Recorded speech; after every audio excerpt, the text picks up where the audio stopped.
బుద్ధుని ద్వయతానుపసన సూక్తం ఆధారంగా మన జీవితాల్లో దుఃఖం ఎందుకొస్తుంది, దాన్ని ఎలా దూరం చేసుకోవాలి అనే విషయంపై మీకు అందించే సంక్షిప్త అవలోకనమిది. ఇది ఏదో పాతకాలపు బోధననుకోకండి.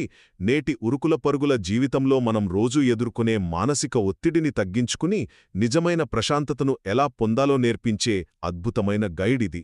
ఇక ముఖ్యాంశాల్లోకి వెళ్తే, మొదటిది, మన బాధలకి అసలు కారణం ఉపాదానం, అంటే వస్తువుల మీద విపరీతమైన ఆశతో వాటిని పట్టుకుని వేలాడటం. ఒక్కసారి ఆలోచించండి. అవసరానికి మించి గ్యాడ్జెట్లు, వస్తువులు కొని ఇంట్లో పోగు చేసుకోవడం వల్ల మనకు సుఖం రాకపోగా వాటిని ఎక్కడ పోగొట్టుకుంటామో అన్న భయంతో మెంటల్ క్లటర్ బాగా పెరిగిపోతుంది కదా. రెండవది, ఈ ఆశకు ఆజ్యం పోసేది మన ఇంద్రియాలకు కలిగే స్పర్శ, అలాగే మనం తీసుకునే మానసిక ఆహారం. మనం కేవలం కడుపుకు తినేదే ఆహారం అనుకుంటాం కానీ రోజూ ఫోన్ తీయగానే చూసే నెగిటివ్ వార్తలు, సోషల్ మీడియా పోస్టులు కూడా మన మెదడుకు ఆహారమే. వాటిని చూసి వెంటనే రియాక్ట్ అవ్వడం వల్లే మనసులో అనవసరమైన అలజడి మొదలవుతోంది. చివరగా, ఈ భౌతిక సుఖాలన్నీ అశాశ్వతమనే సత్యాన్ని గ్రహించడం. ఇక్కడ మీకో డౌట్ రావచ్చు. అంటే సంతోషాన్ని పూర్తిగా వదులుకోమనా దీని అర్థమని? అస్సలు కాదు.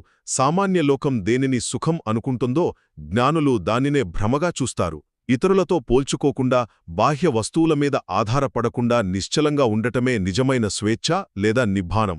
సో, బయటి ప్రపంచంలోని ఈ తాత్కాలిక ఆకర్షణల వెనక పొరుగెత్తటం ఆపేసి వాస్తవాన్ని ఉన్నది ఉన్నట్లుగా అంగీకరిస్తే చాలు. ఆ శాశ్వతమైన ఆనందం ఖచ్చితంగా మీ సొంతమవుతుంది.